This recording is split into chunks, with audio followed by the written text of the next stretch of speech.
안산의 한 유치원 얘기를 짚어봐야 할 것 같습니다. 집단 식중독 소식이 들려왔는데요. 지금 집단 식중독 감염자가 100여 명이 넘었다고 합니다. 지금 평론가님.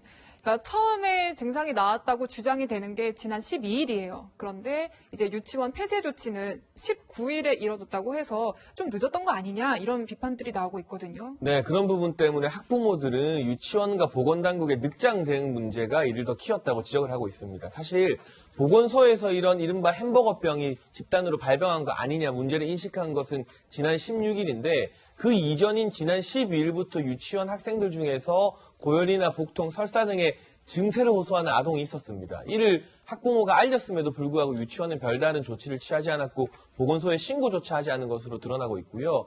이 고려대병원에서 이러한 비슷한 증상이 집단적으로 발생한다는 사실을 지난 16일에 보건소에 신고하자 그제야 역학조사가 들어가서 19일부터 이 등원 중지 조치가 이루어졌기 때문에 이 일주일이라는 기간 동안 조금 빠른 조치가 이루어졌다면 이 학생들의 어떤 증상이나 이런 부분을 상당 부분 막을 수 있었고 원인을 규명하는 데도 훨씬 도움이 되지 않았을까 하는 그 뒤늦은 아쉬움이 또 제기되고 있습니다. 네. 김 교수님도 이제 교육자시니까 이 사안에 대해서 굉장히 주의 깊게 보셨을 것 같은데 이게 보면은 원화, 교사, 조리 종사자, 가족까지 진단검사를 했는데 유증상자가 100명이다.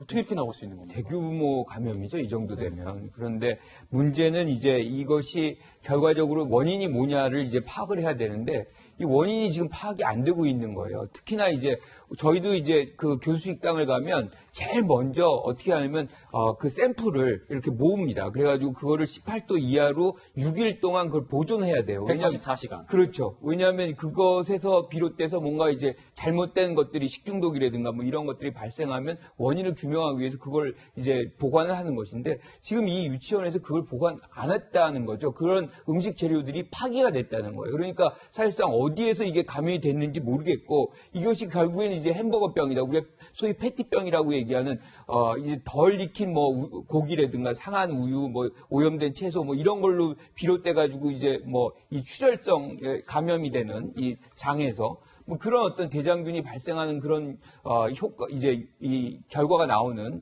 그런 상황이 된 건데 지금 어떻게 보면 이 유치원에서 그런 부분이 협조가 지금 안 되고 있다. 모든 면에서 늑장이 되고 있고 이 방역 당국도 그러니까 보건소 같은 경우도 적극적으로 하지 안 한 것이 여태 드러나고 있다. 이런 측면에서는 문제가 여러 가지가 있다. 이렇게 생각이 듭니다. 네, 이게 또 굉장히 문제인 게 이제 감염자 중에서도 이 장출혈성 대장균 감염증이 나오고 또 합병증으로 햄버거병까지 얘기가 나오는 겁니다. 네. 그러니까 햄버거병이 이른바 지금 용혈성 요독 증후군이라는 병인 거잖아요. 좀 설명 좀 해주시죠. 네.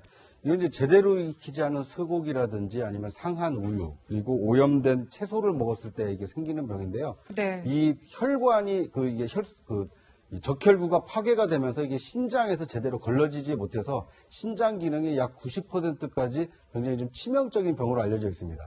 이 과거 1982년도에 이 미국에서 이 어떤 햄버거의 덜 익힌 이 패티에서 이런 병이 발병했다라고 해서 일명 이 햄버거병으로도 알려져 있는데요. 그런데 이런 어떻게 보면 뭐 있어서는 안 되는 병이 이번 그 안산 유치원에서 지금 발병이 됐다는 것으로 알려지고 있어서 굉장히 좀 충격을 주고 있는데요.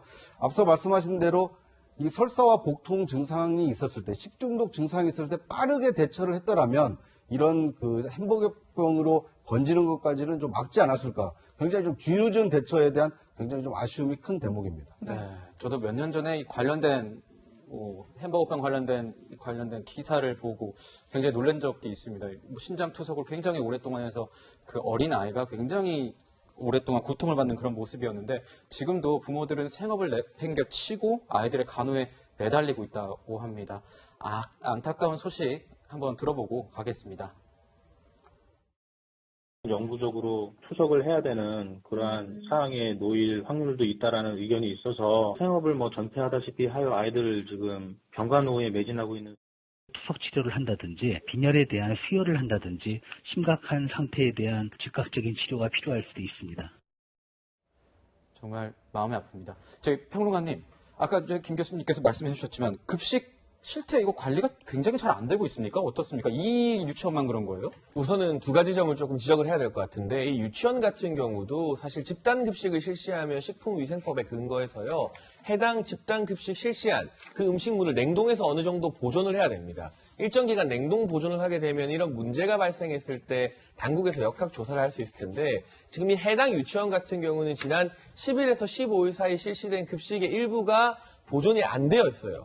그러니까 평소에도 이 유치원 같은 경우는 식품위생법을 제대로 준수하지 않았다고 판단할 수 있는 근거가 되는 것이고 또 한 가지 좀 꼭 지적해야 될 문제점은 지금 초등학교나 중학교, 고등학교 같은 경우는 굉장히 엄격한 기준의 이 급식 기준을 또 준수하도록 되어 있습니다. 네. 그런데 유치원 같은 경우는 사각지대로서 이 학교 급식 위생법에 적용이 안 되었다는 문제가 있습니다. 물론 이제 이른바 유치원 3법이 발의가 되고 내년부터 시행이 되면서 아마 올해 하반기부터는 차차 적응이 되겠지만 이전까지는 유치원만 유독 사각지대에 있으면서 어떻게 보면 가장 어리고 면역력이 약한 우리 원아들을 대상으로 급식을 공급하기 때문에 더 높은 수준의 규제가 적용되었음에야 함에도 불구하고 그 부분에서 빠져 있었다는 것이죠. 이 두 가지 부분이 바로 이 안산 유치원 사태와 같은 비극적인 사건을 일으킨 원인이 아닐까 싶습니다.